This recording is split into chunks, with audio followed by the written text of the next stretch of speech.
Ralph Deblett went into the house of Thomas Taylor. Thomas Taylor was startled, knocked him over, he fell downstairs and he died after hitting his head on a pile of wood. Originally, it was just seen as an accident. The verdict from the coroner's report was it was an accident, and Thomas thought he'd got away with it. Now, 7 years later, in 1292, back then Westminster used to look at serious crimes, so if they thought anything was amiss, they'd come up with the royal heir, which was a travelling court. Then they'd go through it all they'll investigate themselves, basically. Unfortunately for Thomas, he was actually found guilty of murder on that occasion. So 7 years later, you think you've got away with it, and you haven't. Wow. The reason why they used to re-investigate things were because quite often the local sort of verdict, it used to be, well, the local court, they used to look after their own people. So he might have been Thomas Taylor might have been the tailor of one of the jury. So obviously they look after themselves. So in Westminster, obviously, like to make sure they got the right verdict. So it was murder, and unfortunately, he got executed. I was going to say, what happened to him? Yeah, so obviously he got executed. There's no, I've not been able to find any sort of definite how he was executed, but it was likely hanging back then. So 7 years later, he's obviously going about his business. He's probably forgotten all about that. Then, all of a sudden, along comes the local sheriffs or something, and Robin Hood's merry men, and come here, you're coming with us type of thing. I mean, there's no chance of like an appeal or anything, because once he was given the death sentence like that, it's too late for an appeal, isn't it? You're gone. Yeah, that was it. He was gone. So sadly for him, 7 years later, he was executed. I mean, it's strange times, we must be so lucky these days to I know we all like a twine and a moan about things and whatnot, but we must be so lucky these days. If you got found guilty of anything in them days, it's like, even before you chance to appeal or, new evidence and that, it's off with his head or hanging, isn't it? You know what I mean? Now then, we've had a couple of questions in, and speaking about criminal misleads in particular, this person doesn't leave the name, but it ends in 882.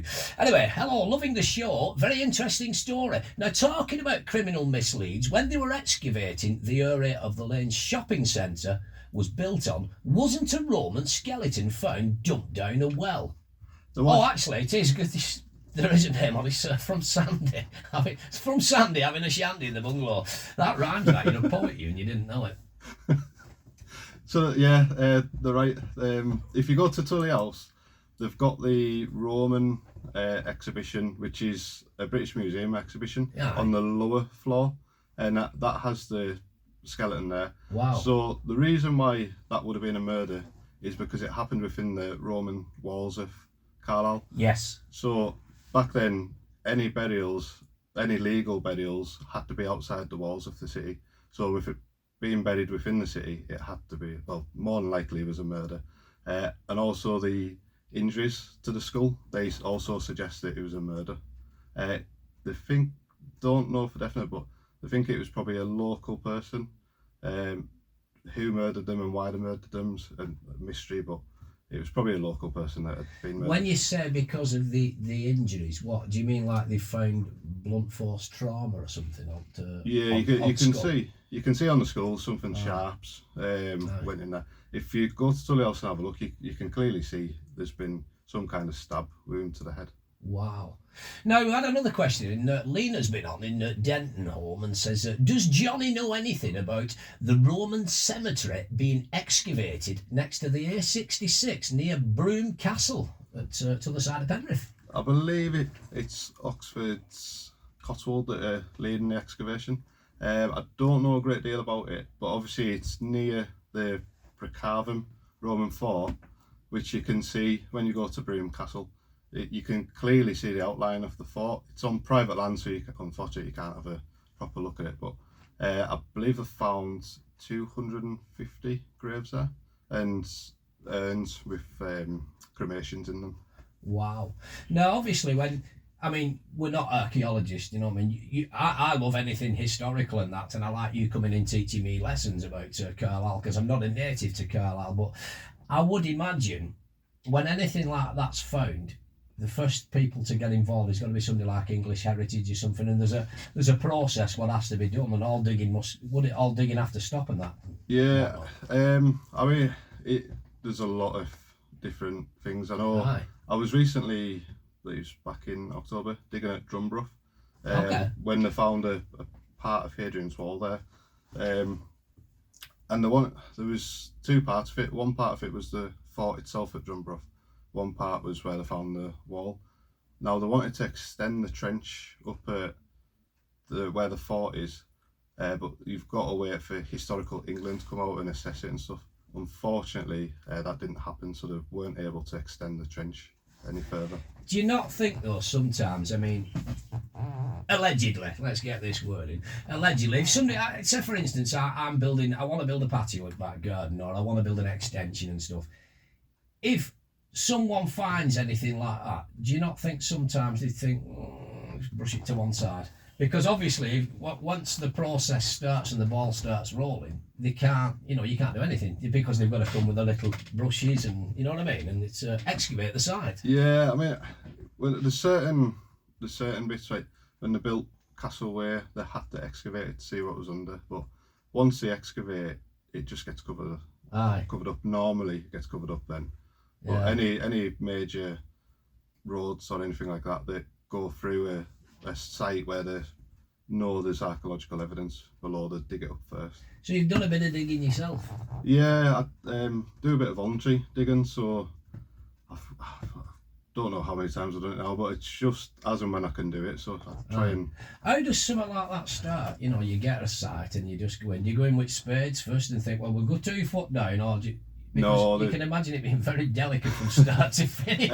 You'll be surprised. Shaving grass off with a razor blade and stuff, you know. You'll be surprised. They just, because they know how far to go down, so they'll come in with the diggers first. They'll dig the site, then you'll start coming in with the mattock. You dig up a bit more with the mattock. Then when you start getting a bit further down and you know you need something, you start getting a bit more delicate with the trowels. Yeah. And some of them have like little tiny paintbrushes and whatnot and that, don't they? So, yeah, like on Jurassic Park. Titivating and whatnot, I think is the word. Well, yeah, there you go. Yeah. Fascinating out like that. Have you any future plans for digging around? Is there anything else going on around Carlisle? Because I know there is a group of folk, isn't there, and they found a lot down by River Eden, didn't they? So, the cricket club. So the cricket club, they tend to, depending on funding, they tend to do it a few times a year now. So I always keep an eye out for that. But my next one's in a couple of weeks' time. Again, it's at Drumbrough. So it's the same dig as last time, but it's just a new dig. How old are you, if you don't mind me asking? 37. 37. So a 37-year-old, what first got you into like history and stuff? Because, you know, not a lot of people are into it. Do you know what I mean? I can't actually remember a time when I wasn't into history. When I was a child, my parents used to take us to sites, Hadrian's Wall, Carlisle Castle, Tully House, so it was just an interest from an early age. But it's a cracking thing though. I mean, you know, when we look back through history and whatnot, it's like it's got to be passed on from generation to generation, because say for instance the oldest myth in the world, the pyramids, and how did they build all that stuff, that's like 3,000 years ago, but people are still interested in it. So it's the likes of yourself what are bringing future generations on. Do you know what I mean? It's obviously you can't force someone to be interested in stuff, but all you can do is try and find some interesting stories that get people interested in history. Then from there, no, absolutely. I think it's a great thing. I think more people should. I mean, don't get me wrong. I don't want to dwell on the past forever. I do like looking forward as well. But it's good to know where we've come from, how we've evolved, how we've developed and stuff like that, isn't it? You know what I mean? I mean, you ask my wife, she still thinks I'm Neanderthal, but you know, that's another storyline, but there you go. I think that's why I'm so interested in local history as well, because when you find out about your local history, you really find out what came before you in that particular area that you live in. Absolutely.